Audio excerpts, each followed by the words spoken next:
আমার জীবনটা ঝালাপালা হয়ে গেল, বাচ্চাকে সামলাতে গিয়ে জীবনটা পুরো ঝালাপালা হয়ে গেল।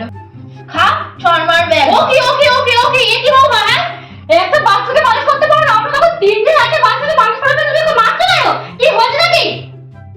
সব তো করতেই হবে এই বুড়িকে। চলো বাবু, স্নান করবে, চলো। কি চান করবি? চল, বেশি পাকা হয়ে গেছিস না তুই, চান করবি, চল ওঠ। হ্যাঁ, কিছু বলি না বলে একদম।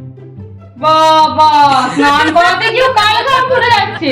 তোমার বউ, তোমার ননদ কত বাচ্চা কাচ্চাকে সামনে দিলা, স্নানটাও করে না। আমি যাচ্ছি বাবু, আয় তো, আমি যাচ্ছি। আয়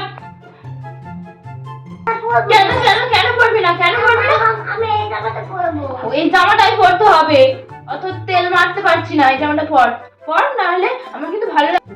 সত্যি তোমরা একটা বাচ্চাও মানুষ করতে পারো না, কি বৌমা ঘরে এনেছি। দাঁড়াও, তোমার স্বামীর সামনে আমাকে অপমান করা, তোমার মজা আজকে দেখাচ্ছি।